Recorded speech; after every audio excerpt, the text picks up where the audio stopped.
Hi, this is Paul Corder, the golf event coach. Today we're going to talk about targeting and selling sponsors for your golf event. When you're planning a golf event, the sponsors are a critical part of it because they can end up being the primary source of the net revenue that you receive for the golf event. Let me explain what I mean by that. When you have a golf event, you have player fees, and the player fees will cover the operating costs of your event, meaning the green fees and the carts, the food and the beverage and the player prizes, and you'll make a profit off that, and you can make a nice profit off the players to raise money for your organization depending on the golf course that you're playing on. So if you're playing on a really great golf course, possibly a private golf course that the players cannot normally play on, then you can charge a premium on that, and you can make a nice profit on the players for your organization. But sponsors are a great opportunity to really raise the amount that you contribute to your organization, because that all the sponsorship revenue really drops directly down to the bottom line. So if you're going to have a truly great event and exceed your objectives for revenue, then focusing on sponsors is important, and that's what we're going to talk about today. Now, before we get started, we need to understand sponsorship categories. And what I do is I break it into 6 categories. So when I'm looking at potential sponsors, I divide those, I look at the sponsors and I say, okay, where will they match up with these particular categories of sponsorships for my event? So let's walk through those briefly. You have your primary sponsors, and those are the title, the dinner, the awards, possibly gold, silver, bronze, might be your cart sponsors. These are the traditional sponsors where the sponsors pay a fee for the recognition that they receive and some other benefits that they get at your event. And those are called the primary sponsorships, and you'll see those in most golf events. You have contest sponsors, and these are growing in popularity, and these are sponsors of particular activities. So you might have an auto dealer who sponsors your hole-in-one contest. You have a sponsor for your putting contest, your $1 million shot, your long drive, your closest to the pin, your straight drive. You might have a shootout. So these are sponsors that come in and sponsor a particular event. They get recognition at the event, and they pay a sponsorship fee to do that. You have hole sponsors, and there's 2 types of hole sponsors. One's where they simply get a recognition with the hole sign. You've seen that event where it says, hey, this hole is sponsored by, XYZ company. More popular now is bundling a player spot with a hole sponsorship. So let's say you charge $250 to play in your event, and a normal hole sponsorship is $250, so that would be $500. You say, hey, if you'll do both, I'll give it to you for $450. So the sponsor saves a little bit, but you get them to come to the day of your event and play in the event, and gives you a chance to increase their participation in future years. You have your program or coupon book, and this is where sponsors, pay to be in the program, or possibly you put together a coupon book with offers from your sponsors that's given to your committee members, volunteers, staff, all the players at the event. And then you have barter sponsors, and these are sponsors where you trade a product or service for recognition at the event and saves you money out of pocket. So maybe somebody donates the beer, the wine, and the soda. Maybe a printer donates the printing. In exchange, you give them a sponsorship, which only costs you a sign, and you avoid the cost of paying for those services. And then finally, you have the donation sponsors who give you items that you can convert to cash in your auction, your raffle. So a restaurant may give you gift certificate or dinner certificates for 2. Somebody may give you a free round of golf to put into your auction or your raffle, and those are things you convert to cash. Before we get started selling sponsorships, we need to identify the sponsorship packages that you're going to offer. And one of the things a mistake I see events make is not offering enough sponsorship packages. You should have a large list of sponsorship opportunities. That means the sponsor can look and say, okay, this one particularly fits, fits my budget. So, don't have 10 or 15 sponsorship opportunities. Have 20, 25 sponsorship opportunities. And if you email me, I can get you a list of the best, most popular sponsorship opportunities. You may not sell them all, but you'll at least have the opportunity to bring more sponsors in by having sponsors. For example, unique sponsors, like someone who sponsors a photo frame. So you take pictures of the golfers during the event, slip it into the photo frame. The sponsor pays for that, pays you a premium, so you make some money off it. Players get a great gift. So there's some unique things you can do in that venue.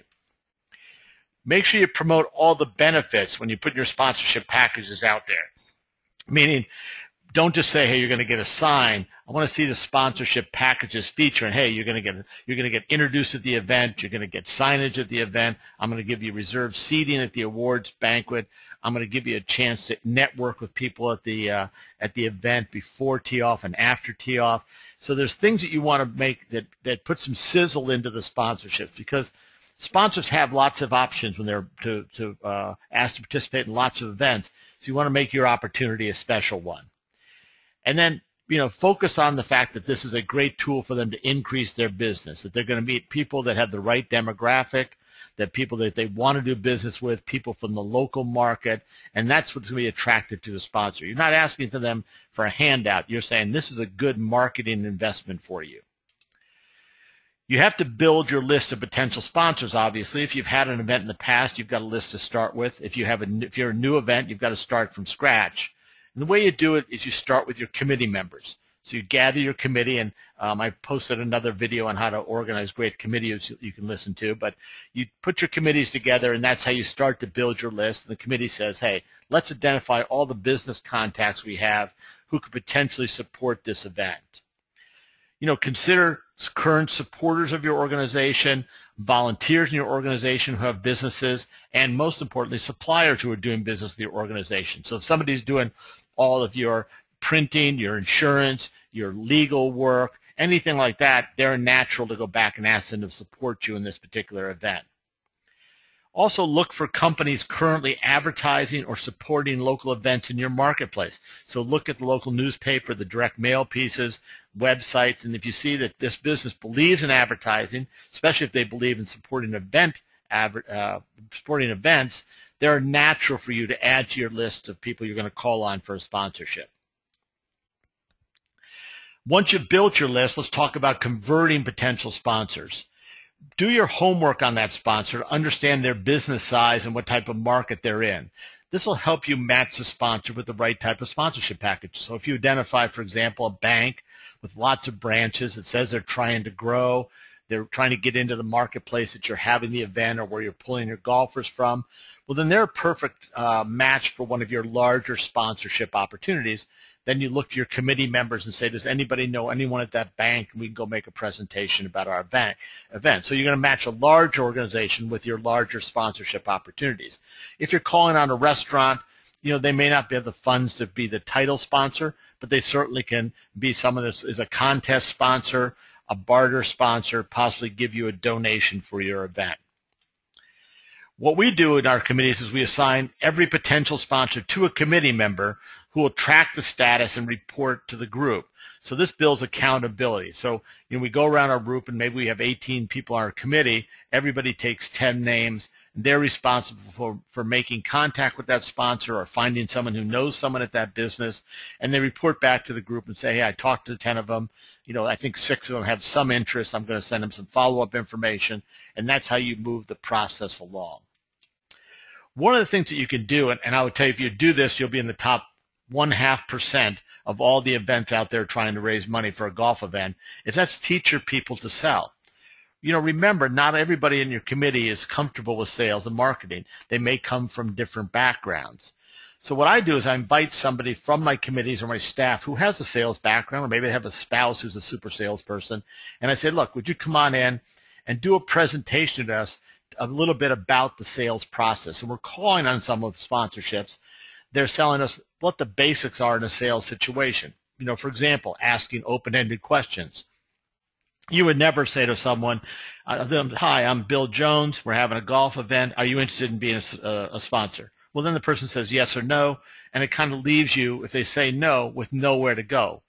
But if you call the business and say, hey, I've looked at your business and I've looked at your website, it looks like you're trying to grow, could you tell me a little bit about how you decide what type of events to support, to help grow your business? Then let the person talk and tell you a bit about it.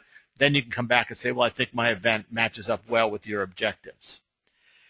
This will help prepare them to be comfortable in contacting potential sponsors. Gives your committee members, your staff, this confidence to call someone about a potential sponsorship. And you might want to give them all a one-page summary of talking points to help them say, this is the benefits of being in our event. We're going to have not only 144 golfers, but we're going to have 30 sponsors there and 30 volunteers and committee and staff. So there's going to be over 200 people. They're all people who have good demographic. They earn X amount of money. They do business within 50 miles of this particular golf course where we're having the event, so they're perfect for your event. Here's the things that we're doing to give you some business networking opportunities. So maybe come up with a summary sheet for them to use in selling. Here's some action steps as we go forward here.